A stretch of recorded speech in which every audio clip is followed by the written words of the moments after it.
Pull in. Okay, I think I was able to hit record. Sorry, You were. let's test. Okay, sorry. Yeah, I'll let people in. Thank you.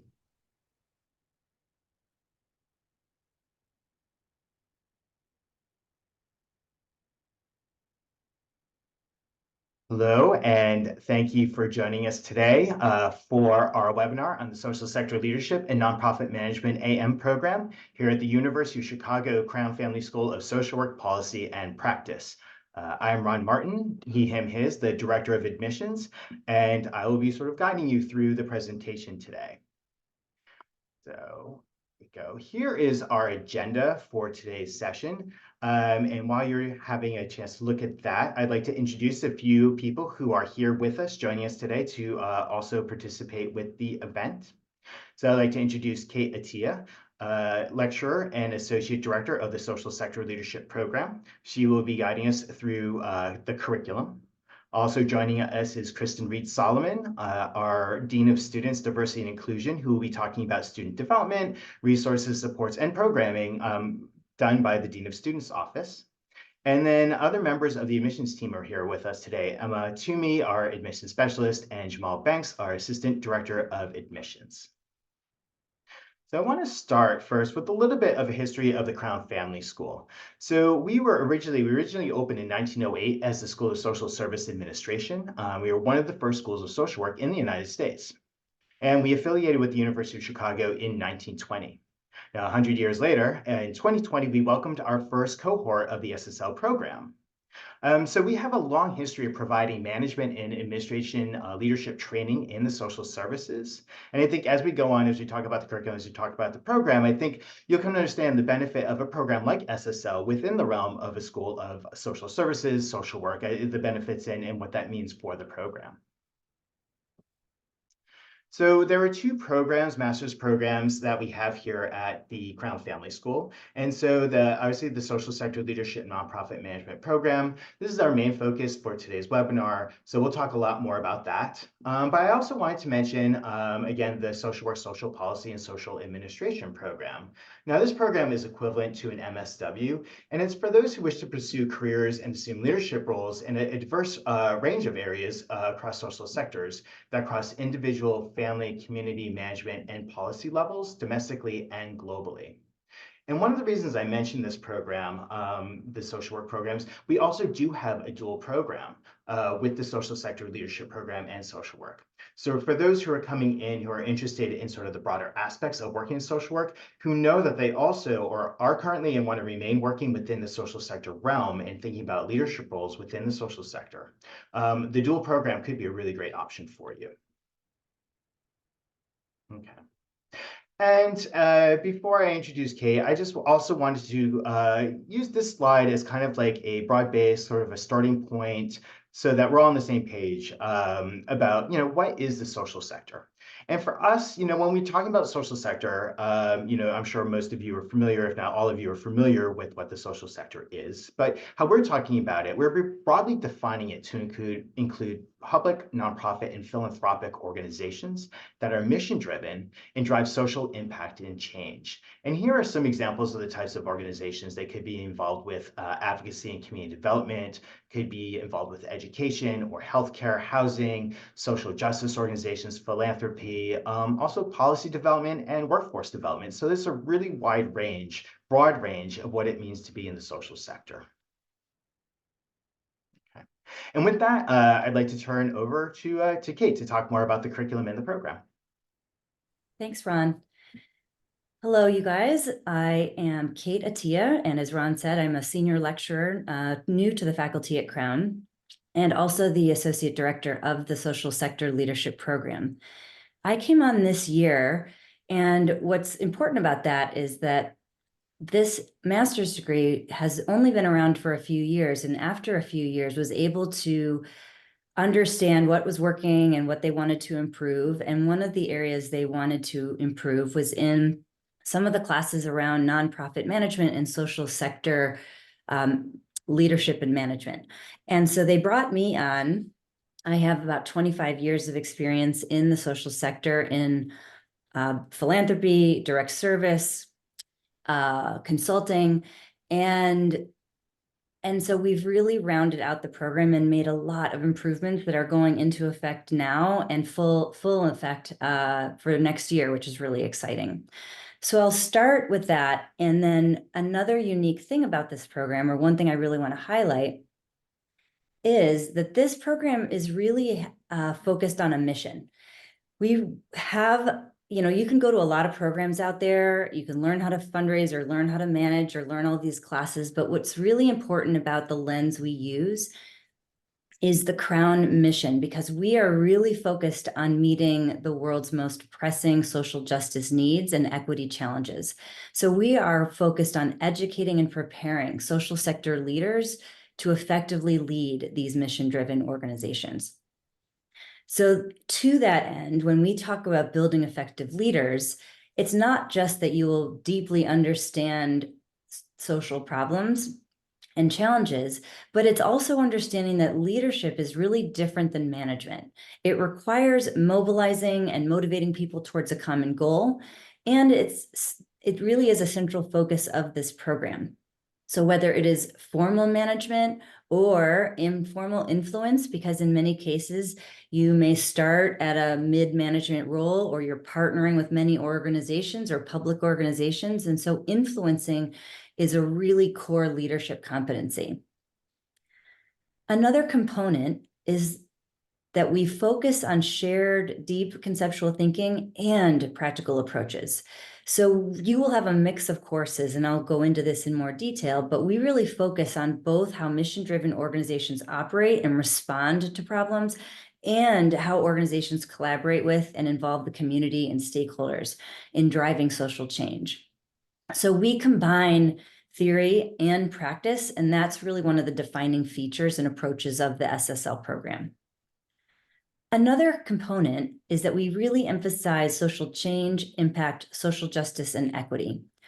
As I said before, we're really committed to these areas, and what's notable is that our faculty conduct groundbreaking research on related topics that fuel the focus of the program and inspire specific paths for social change.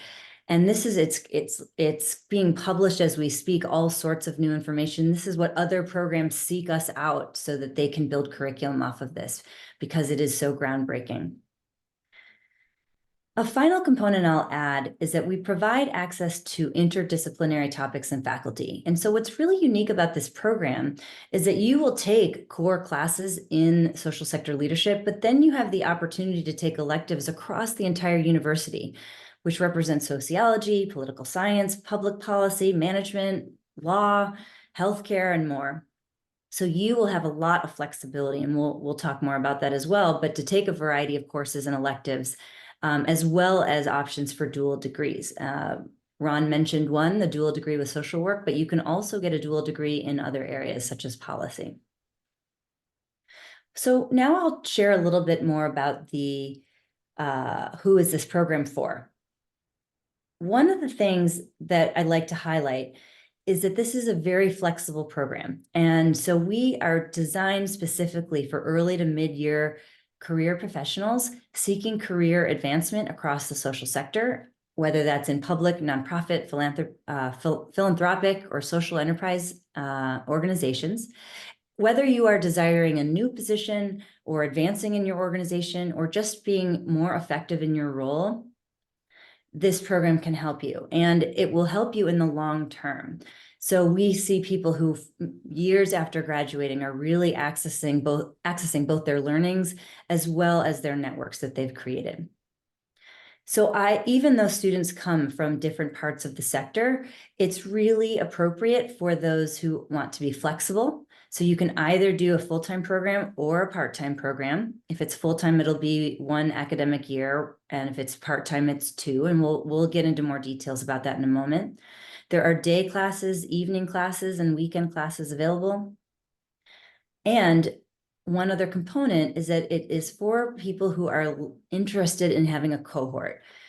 It is really an intimate environment, and it's cohort-based learning. And this is important because you get a highly interactive experience, learning from each other, as well as learning from guest speakers and local leaders who come in. So it's a very interactive and cohort-based learning. And it's really one of the defining features of the program. When you talk to students who are in the program, it's probably the first thing they say is how valuable the cohort experience has been. In fact, I just finished a course where I had about 15 or 18 students in the class. And in the beginning of the course, I asked how many years of experience everyone had. And combined, there was about 140 years of experience. That really makes the case conversations rich and really deepens the learning for everybody, including myself. Some examples of expected job outcomes are managers, directors, executives, program officers. There is really no limit, but there is a common trajectory of advancement and finding new opportunities. Oops. Sorry about that. I skipped one ahead. Oh, thank you. So I'll share just a few goals that we have in how we design the curriculum. And we are regularly updating and changing curriculum to make sure that we are meeting student needs, that we are keeping up with what the social problem landscape is, and understanding from social sector leaders what they need to see in leaders today. So one thing we care a lot about is sharing a very holistic understanding of the sector. So its role in community building, in governance overall, in service provision. We recognize the complexity of social problems in broad systems. So we are not just looking at an organization from the inside out, but rather looking at problems from the outside in. And what we think about is how you involve a complex set of stakeholders, whether it's communities, organizations, partners, and other stakeholders, donors, et cetera. A second core goal that we have is developing leadership competencies. I have touched on this, but I want to emphasize that this is really essential for impacting social change, positive impact, social justice, and equity. And leadership, no matter what role you're in, is essential, whether it's formal or informal.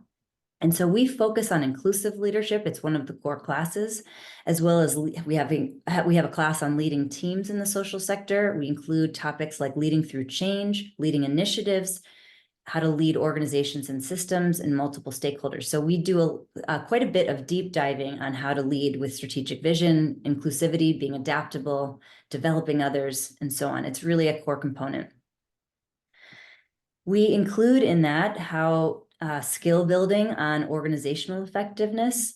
So this spans strategy, innovation, system change, financial management, measuring impact, as well as fundraising and performance management, using data to help you manage your organization.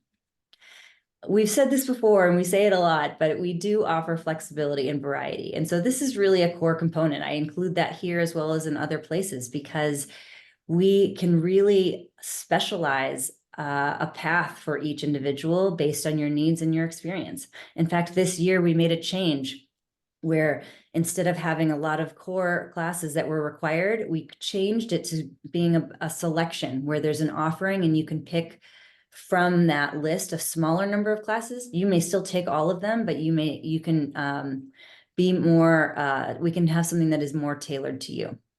And I'll show you a map about that in a moment.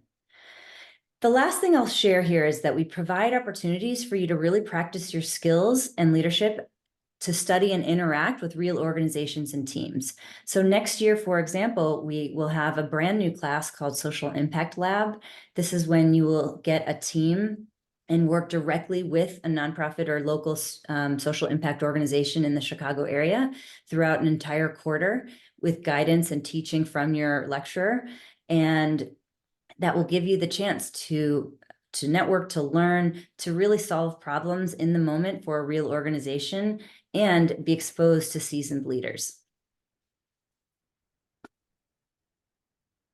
So I'll introduce the curriculum now, and what I'll do quickly is just share how we think about our curriculum. So on the left-hand side, we think about 3 different types. One is conceptual. These are designed to provide students with a theoretical foundation, as well as conceptual frameworks that are relevant to social sector leadership. So these will aim to help you have a deep understanding of the underlying principles, values, theories that shape the social sector. Management classes focus on providing students with practical skills, tools, knowledge necessary to effectively lead and manage organizations, programs, initiatives in the sector, but be aware that these management courses have a social impact lens. They are designed specifically for this program. They are not borrowed from a typical MBA program. They are really social impact focused. And then finally, we have special interest. This could include the upper two. So this is really about courses you get to choose that are optional or electives that help you deepen your expertise in specific areas. And they can be taken either within the program or at other colleges at the university. On the right-hand side, this is how we think about what is required. So we have a category of classes, the required classes that all students take. We believe these are essential because there's a unique lens that the Crown School embeds in these classes, no matter how much experience you have. The selection core is a set of classes we offer that you may pick from. So you might pick 3 from the 5 that are offered. And then the electives. And electives you can, like I said, can be across the board. So what we can do is share with you an example of what the curriculum looks like. So on the left-hand side in beige, you'll see the required courses. I won't read them all to you. I'll assume you can see them for yourself. Below that, in orange, we've got 2 management courses. And so this column on the left-hand side, those are the 5 required courses that all students take of the 12 total. In the middle section, though, that is the current menu of the selection core, which means those are some management courses and you would pick at least 3. You may take all 5 if you'd like. And then on the right-hand side, you'll see electives that are a sample. Some of these we build and offer within the program, and others you can take throughout the university. And keep in mind, this list is what we plan to offer next year, some version of it, but we are always improving and evolving to make sure we are meeting all the needs. So on this slide, what I want to show you is the map that you can think about for your journey here. And on the left-hand side would be if you were part-time, and on the right-hand is if you're full-time. Again, this is a sample. This is not exactly how it might look every year. What you'll see is if you are part-time, you'll have most of your core classes that are required during your first year. And the second year, you will be choosing from selection as well as electives. And in the full-time year, of course, it's mapped out similarly, but since you are doing 4 classes per quarter, you'll do everything in 1 year's time.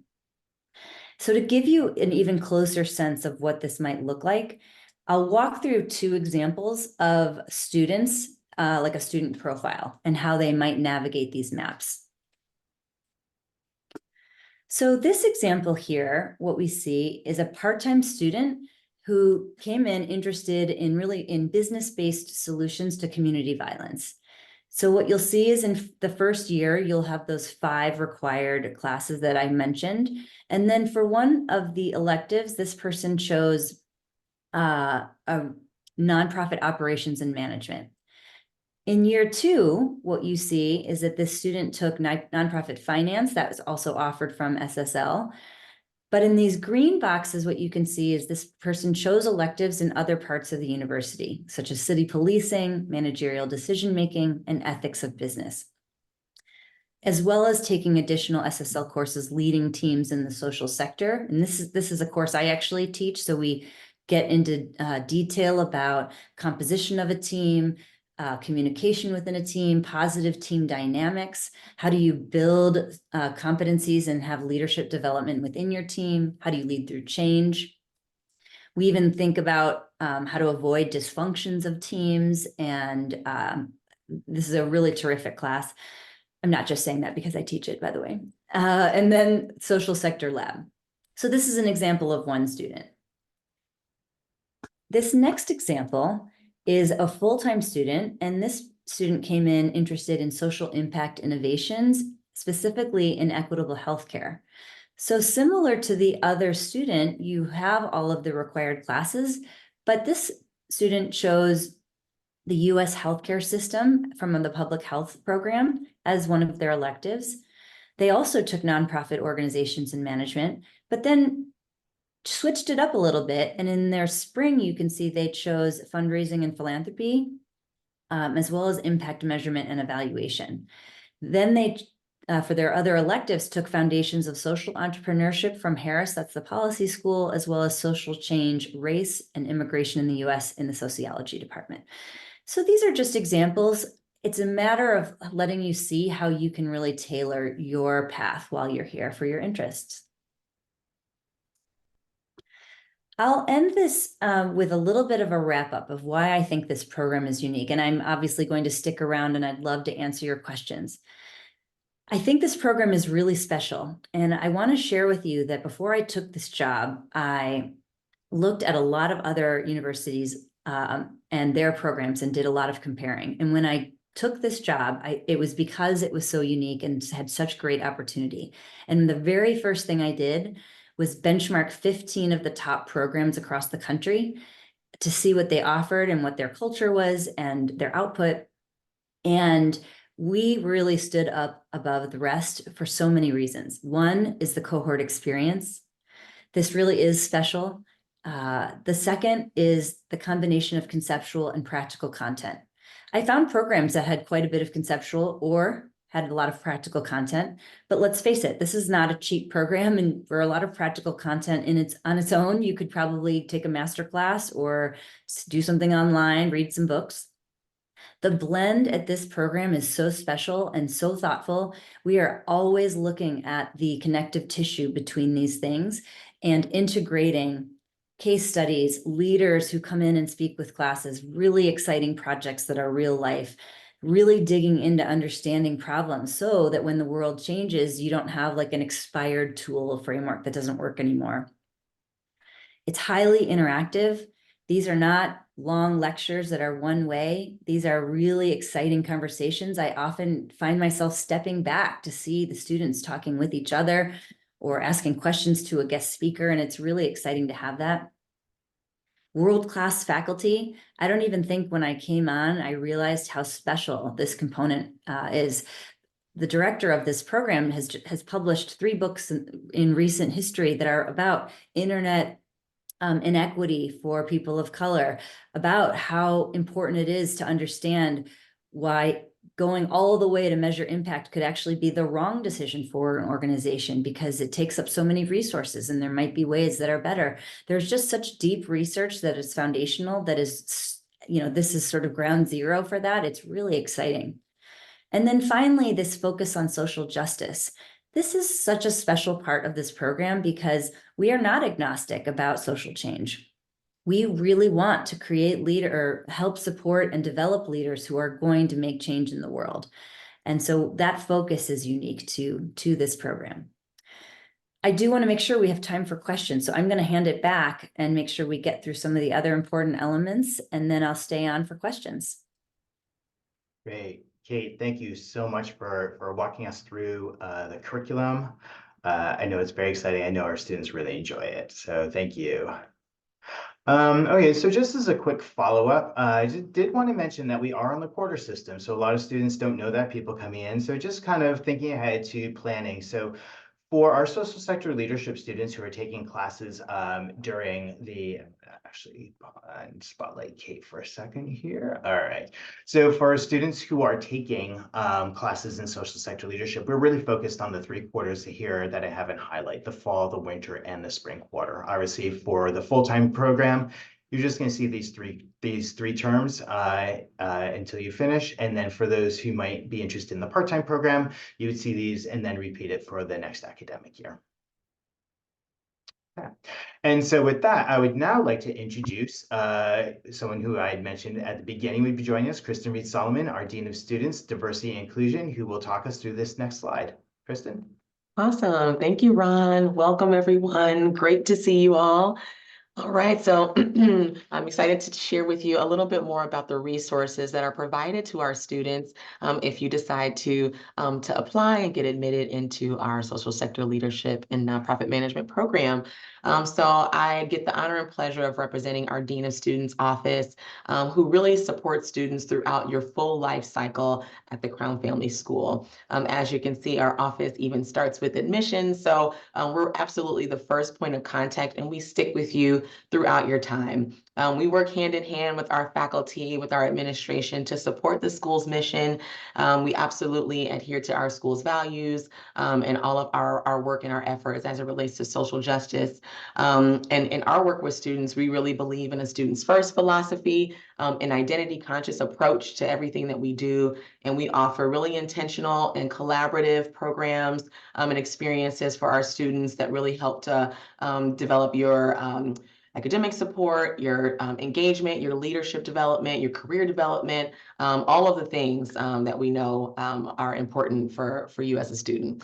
So as I mentioned, our office is comprised of admissions, but also academic advising, where we meet with students one-on-one, and we also have group advising options. We really do have an open door, policy, so we like for students to even just drop into our office to ask questions. So we're really, again, here to be a really a deep source of support.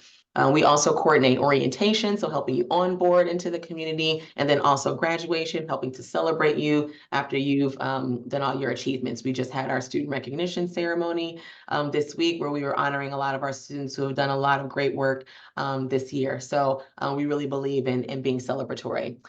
We also help with managing scholarships, and we often are connecting students to a lot of the great resources in the larger University of Chicago space. We've got a UChicago graduate student affairs resource that provides a wealth of resources to our students, to all graduate students at the University of Chicago. And fun fact, graduate students make up most of the students here. So it's graduate students utilizing most of the services, as it relates to campus life, wellness, counseling, et cetera. So just thought it's important for you to know what those resources are.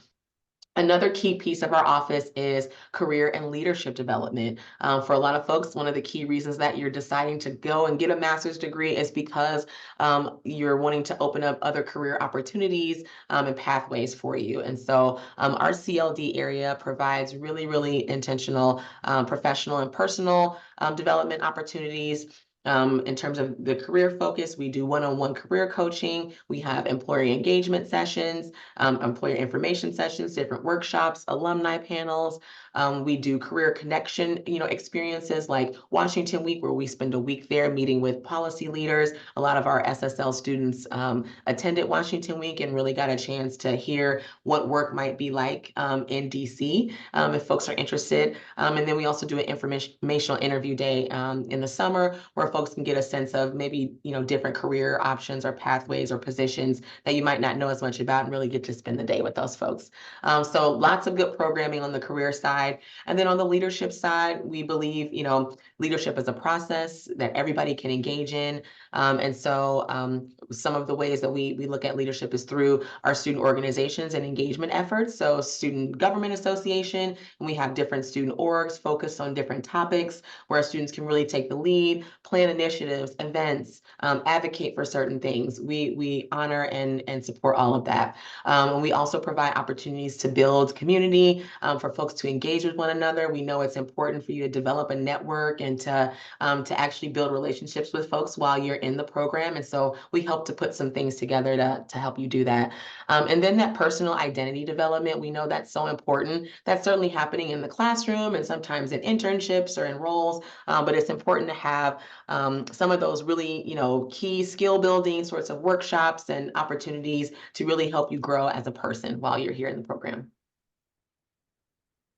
Right, so just a little sample, just some photos of things we've done. I mentioned Washington Week, so you see us at the White House, at our UChicago satellite office that is in DC. Our Office of Government Affairs is there.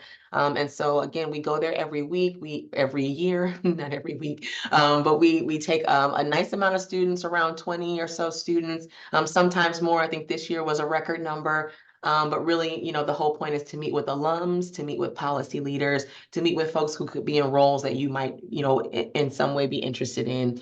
And so we've got some other, we obviously, host a lot of speakers. That happens on a lot of college campuses. So we've had our Chicago historian Dilla come and talk to us all about the city, all the amazing things that have come from Chicago. We've had education scholars. We've had folks who are, who've are authors who are coming to talk with us about specific things, the most recent around leadership. We're the leaders we've been looking for. It was a really great talk and great chance to reflect on our own leadership values and how that's coming out in our roles. So we do lots of programs like this and more. We've got social things. We've got things in the city. We do, in the summer, we go to some of the festivals and things that are happening around Chicago. So we like to make sure that we've got those engagement pieces that really helps make for a positive academic experience. Hey, thanks, Kristen. Yeah, definitely just like to add, Kristen, Jamal, and I were able to go to Washington this week. The program's been around for over 20 years, and I was supposed to go in 2020, but circumstances sort of changed that for all of us. And so this past year was my first time in Washington week, and what an incredible time it was. I mean, it just goes by so fast, but yeah, a couple people that we met with, we met with people from the Office of National Drug Control Policy. We met with the Undersecretary of Transportation for Policy. We met with the Council for Large Public Housing Authorities, with the U.S. Department of Health and Human Services. So it was just a really spectacular event, and it's in Washington, D.C. So the opportunity to there be in the nation's capital, it was just such a great event. And yeah, this year, I think it was a record. It was like 26 students, and at least 5 were social sector leadership students. And so that was really nice as well. Absolutely agree. Okay, thank you. Okay, I'm going to spotlight. Okay, so I would like to, so in addition to Washington Week and the programming and all that, also wanted to talk a little bit about civic engagement and what that means here at the University of Chicago. So we do have, there's an Office of Civic Engagement that is for the university. And then within the Crown Family School, we have our own liaisons to the Office of Civic Engagement, Adrian Talbot, for example. And so he is in this Office of Community Partnership and Impact. And some of the things that they do, our students are really engaged with them. And so every quarter, they have 2 to 3 civic treks in which they take a group of students to a government office, to a local organization, to a community organization, to sort of talk about some of the things that they do. And so here's 2 examples of some of the civic treks from this past spring. A group of students went to go visit the Mafa Redemption Project, and that's a residential program in West Garfield Park that recruits at-risk young adult men and then invests in them with housing, employment, and educational opportunities, and then wraparound social services. And so they met with the program's co-founder and the executive director, Marshall Hatch Jr., who's also a 2017 alum of the social work program. And several of its participants to better understand how the organization is effectively supporting young men of color and then catalyzing community redevelopment across the West Side. So that was one of the visits. The second visit is a bunch of students. They went to go visit City Hall, and they met with 2 members of the Mayor Brandon Johnson's cabinet. And so there they met with the Commissioner of Department of Planning and Development, and with Chicago's Commissioner of the Department of Housing. And so they discussed how the city's local government is partnering with community organizations and residents to expand homeowning in historically disinvested communities and to generate sort of meaningful growth through equitable planning and inclusive development. So those are 2 examples of opportunities that our students have to sort of go beyond just the classroom experience to really think about, what's our engagement, what's the engagement of organizations and city offices in sort of the broader systems and structures that make up, involved with the social sector. The Civic Office of Community Partnership and Impact, they also have research partnerships that allow students to be directly involved in policy development and close to the people impacted by the policies. And then we also have, connections to the Obama Foundation and their Scholars Program.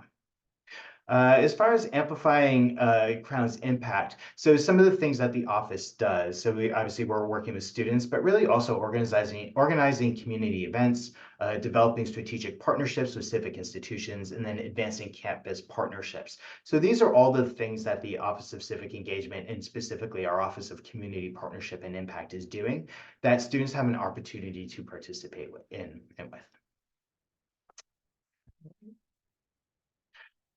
Okay, and so we'll be closing soon. So Kate had mentioned early on, like, who's this program for? What are the outcomes? And so we do have, again, we've had a few cohorts now that have graduated. And here are some of the employers that our graduates have gone on to, many here in Chicago, but not necessarily, as you see at UCLA. One of the students is involved in the community programs office there. Again, you get to see the job roles, executive director, program director, associate director, managers, organizers, strategists, and a variety of functions, whether it's directly with programs, management evaluation, thinking about, working in foundation partnerships, again, programming and events, grant giving, donor services, capacity building, community organizing. So there is a broad range of types of roles, and it goes back to when I was first talking about, the broad range of what's involved with the social sector. Okay. So wanted to talk quickly about the application requirements and our final deadline that's coming up. So we're asking students to have a minimum of 3 years of work experience in the social sector organization, 3-ish, obviously 2.5 to 3 years, looking for people who have been working and have sort of a foundational understanding of what the social sector is and working in an organization is like. So a bachelor's degree from an accredited institution. We want to have all your transcripts from all previous institutions. They can be copies, so you can upload copies of your transcripts. They don't need to be the final official. We would ask for those later. We'd ask for a current resume, 2 letters of recommendation, and a candidate statement. And our candidate statement prompts are on the application. On our website. And then our final deadline is going to be on June 15th. So it's coming up. We have about a month to go. And I also wanted to mention that we are hosting, you may have seen an email about this, but we will be sending more emails out about it. We're looking at an accelerated graduate admissions day, it to be held on May 29th. Really, it's for those who are living locally in the city. It's an opportunity for you to submit your application with some of the documents and then come in and meet with us. And the admissions committee will be on hand. They could do a quick review. So we'll meet with you. We'll talk about the program, give you a tour of the building. And while we're doing that, then we will have a decision for you. So you can come in and leave with a decision. So those who might be interested, I know I had sent an email out with the link. We have 4 time slots. It's a half hour each, starting at 5:30. So again, for those who are local, and I will send out another email as a reminder to give people the opportunity to sign up for this. I want to shift and talk a little bit about the cost of the program. So for our full-time students for the 12 classes, the 1 year, it's $46,800. And for part-time, it's half, so $23,400 for each year of the program. So it ultimately works out to be the same amount. We do have a graduate student services fee. This is for the students in the full-time program only. And what the fee does, it opens up services. It gives students the access to services that are open on campus during the day, thinking about sports services, wellness, and other kind of supports within the university. There is a one-time transcript fee that would be assessed in your first quarter, and that would give you access to request as many transcripts as you need for the rest of your life. We also have a health insurance requirement, and this again would be for the full-time students. So the university requires all our full-time students to have health care coverage. You don't need to use our plan. So if you already have a plan that you're on and it has comparable services and coverage as the university's plan, then you don't need to use ours. But if you don't, and if you do need a health insurance plan, the university, it's called USHIP, the University of Chicago Student Health Insurance Plan, you can use that. And then other expenses to consider. Obviously, I know that we have a lot of local students, but not necessarily. A lot of students might move to Chicago for this program. Thinking in terms of room and board, books, personal supplies. Although for most of the books these days, I know a lot of programs have really shifted to looking at online resources to help sort of support and not incur that cost. Like maybe I did when I went through college or through my grad program when books were so expensive. We're really looking at minimizing the cost for students. Okay. And then I also want to talk about financial assistance. So we do, at the point of admission, when we're reviewing applications, we do offer scholarship awards. Students do find out what their scholarship assistance is in their admission letter at the time of admission. On average, our full-time students might receive between $10,000 to $15,000. It's money that is applied directly towards tuition. So it's not a stipend, it's not money that you receive, but it's money that is applied directly towards your tuition. For our part-time students, it's usually between $500 to $7,500 for the year. So that would be renewed in the second year for the part-time students. And about 97% of our students do receive some scholarship awards from Crown. And that's also regardless of citizenship. So those who are international will also be considered for our tuition scholarship awards. For those who are eligible, a lot of our students would take out federal financial aid, so there are federal student loans. We know that there were some concerns about or issues with FAFSA submission this year. I think that they should be cleared up. So as students who are applying now, thinking about next year, the FAFSA sort of process should be a lot smoother. We're hoping for everyone. If you are applying this year, trying to apply for autumn 2024 by our deadline, I definitely recommend submitting the FAFSA as soon as possible. And so that way everything is in place like once you've received a decision. Some students might also have federal work study. Having federal work study means, again, this would come through the federal financial aid. This would open up perhaps campus job opportunities. A lot of our campus positions might require work study. And so to have that eligibility, that would be done through submitting a FAFSA. A lot of our students might be looking at outside scholarships. We definitely recommend students to, think about doing their own research and looking for scholarships on their own. Don't rely exclusively on Crown to support with tuition assistance. Definitely think about other types of outside scholarships, and some students who are not eligible for federal financial aid or don't want to go that route might be thinking about private loans. So there are a number of ways that our students are thinking about how to support their education and support the cost of the program. And with that, that was my closing slide. So here is our information. So my information, Aaliyah McKessie, who couldn't be here today, Assistant Director of Admissions, and Jamal and Emma, who are. So all of our information is here. The best way to reach us really is thinking about this admissions at crownschool.uchicago.edu email address. Emma is sort of the person who receives those emails and is kind of our first responder, but all of us have access and all of us will be responding. And with that, it's the end of the presentation, and I'd like to open it up for questions. Definitely feel free to add them into the chat, or feel free to come off mute and ask live. So thank you.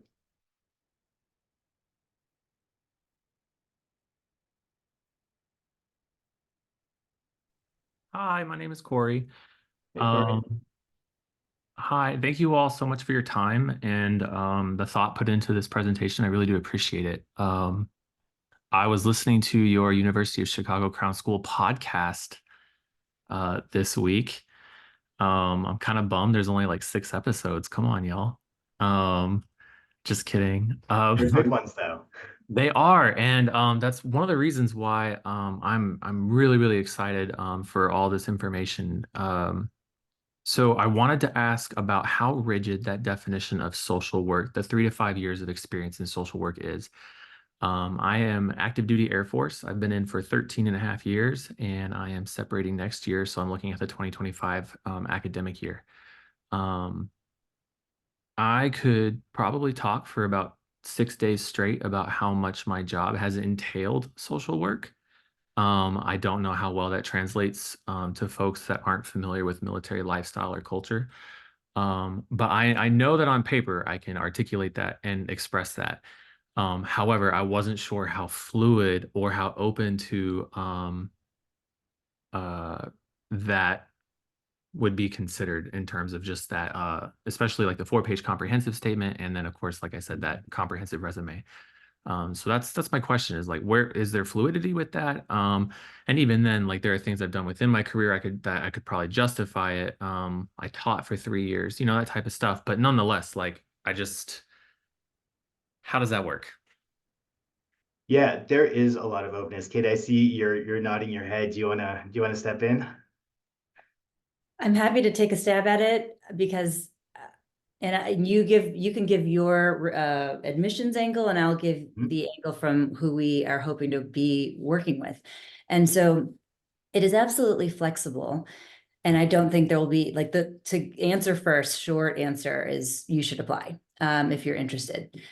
The reason we request approximately 3 years of experience is because these classes are interactive, and having any kind of relevant experience really enhances the learning.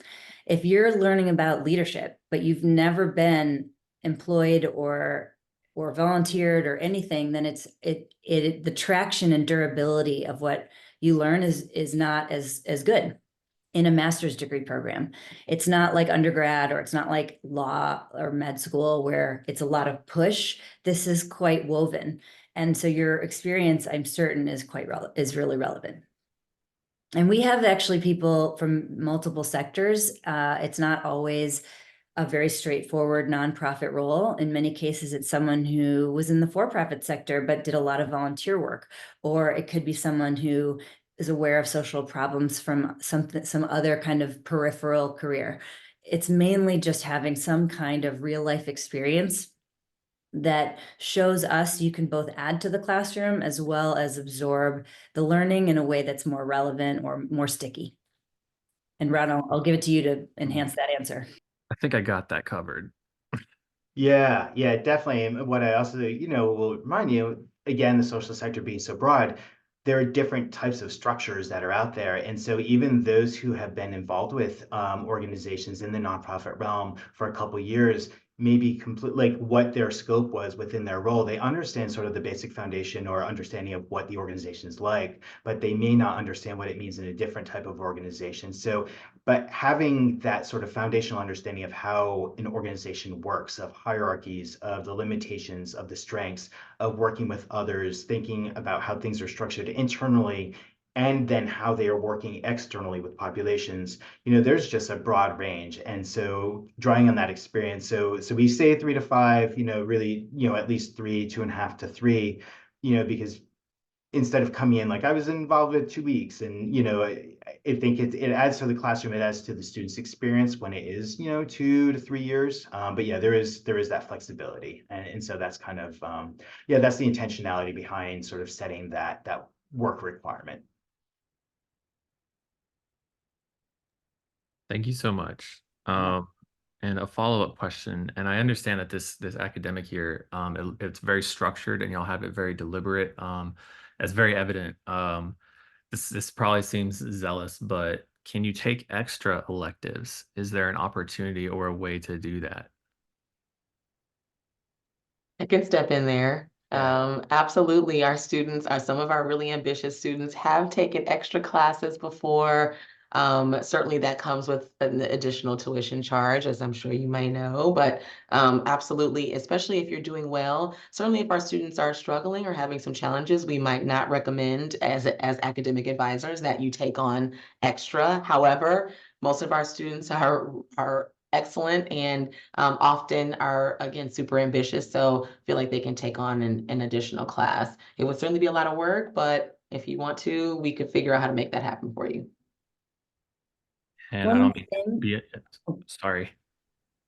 I don't mean to be an attention hog, but like one last question from me. can I just actually add to that though, real quick, Corey, because if one other option, and maybe Kristen, you can correct me, but you are also allowed to audit. It's per Yes, approval, and I don't think that is an additional charge. that's correct. Had someone audit from the Harris School in my class this year, my strategy class. Mhm. And she was one of my best students, and she like participated in all the team projects and everything, came to every class.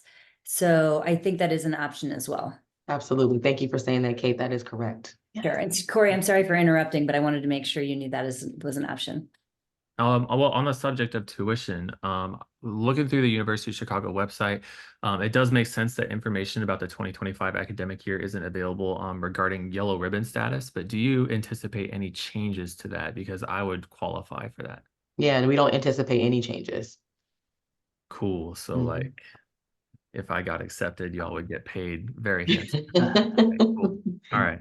We like when things are mutually beneficial, you know, Very for much so. everybody. Yeah. Yeah. Okay. Yeah, have you, Corey, have you been in touch with anyone? What's it, is it, I forget what the office's name, Military Family Military Security. and Veterans Affairs. Yeah. Well, no, I still have I'm still active duty right now. Mhm. And I'm planning on separating in the spring of next year. And so Okay. I'm trying to get all the ducks in a row so that I have an Sure. easy transition from the uniform to student status. Yes. Thank you, Emma, for including that OMAC link. I was going to say Yeah, that thank team is really awesome to work They with. So are. when the time comes, Corey, you know, between reaching out to us and talking with the staff in our Office of Military Affiliated Communities, they're really, really awesome. So we'll make sure you get all connected. You said Emma, right? Emma just put the link in the chat. Yeah. Okay, yeah. Yeah, I've been on y'all's website a bit. I'm just We love waiting to for hear that. it. Just Yes. waiting for that date to get finalized with the military, and then there'll be an avalanche of email. Wonderful. All right, thank you so much. I really appreciate all that additional information. Thank you. Other folks have questions? Hello, good afternoon. Is my microphone good? Yep, we Yes. can hear you. Yep. I'd like to start off with Corey. Great questions regarding finance and extra electives. I do have some follow-up questions there.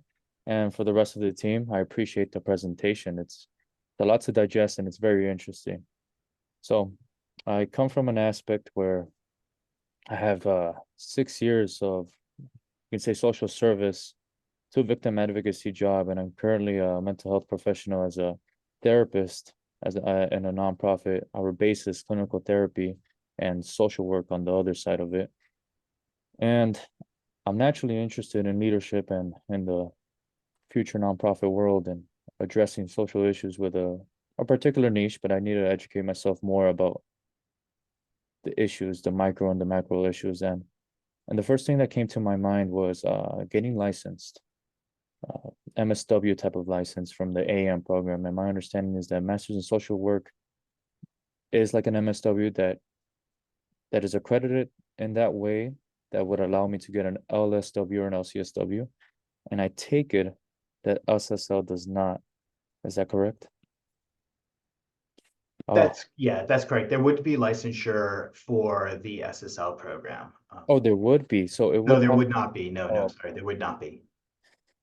right. It's and the program sounds amazing because I I acknowledge both importance from the clinical aspect, and naturally if I or when I move away from the clinical aspect, I still value understanding the clinical aspect overall and part of one agency. So I guess my follow-up question to that is, if I'm in the Masters in Social Work, am I allowed to take any of the courses within SSL as an elective? Yes, you would be. Great. There are some that are only for Yeah. that are only for SSL. But most of the management core and electives you can take. They are prioritized for SSL students, but I have many social workers in that class. I have also several dual degrees that we do have a number of students who do both social work and SSL. And it adds, there's some overlap in both of those programs. So it's not really like 2 years plus 1 year. It's kind of like, you know, it's like 2 years plus 6 months or something. Like Ron, you or Kristen, you might know how to answer that better, but there's about 3 or 4 classes that cancel each other out across both programs. So it is more than just adding 2 degrees together. So you might be able to explain that better. Yeah, for students who are doing the dual program, so the first year you're taking the core courses within the social work program. So it's the 9 classes. In year 2, then you're taking the 12 classes. So you're taking, is that right, Kristen? It's 12 classes, right? In the second year, where you're taking a number of the social, not all of them, but a number of the social sector leadership courses, the core courses, as well as taking electives that can then cross count between the 2 programs. And then in year 3, you are then taking the last 6 courses of the core requirements for SSL and the last electives, and then you would complete both degrees at the same time. See, I do have a follow-up question with that. I take it it's only full-time, correct? Well, yeah, well, currently that we've admitted, but I mean, it's just because no one's done it part-time yet. I mean, it would extend the program, but we don't have on the books that you can't do it part-time. Hmm. Yeah, so because of my current employment, luckily I am able to be flexible with clientele scheduling. It's just my current eyes were at EEP just because I figured it's nice to have everything in the evening set and dedicate morning time to work. Yeah. I question how that would be if I were to do part-time and a mixture of dual degree. I wasn't sure if that was an option, but I definitely would probably ask for guidance in that route, considering the deadlines that are approaching. I do have most of my ducks in the row. I finally reached out to my last recommender. They're all green light with writing and whatnot. I wish it was earlier, but I had 2 employments and I'm in a better fortunate financial spot where I don't require to. And once that happened, I immediately turned towards education, self-investment on education. So Well, yeah, I mean, if you'd like to set up a separate appointment with me, and we can kind of talk a bit more about what the options are, what it looks like. We'll look at curriculum maps for both the programs. So we don't need to solve it right now, but we can definitely have another conversation. So I'll reach out to you. I'll have your email address from the registration, and so I'll follow up with you after this, and maybe we can find a time early next week to talk, like a Tuesday or Wednesday. sounds great. Thank you Okay. guys. Time.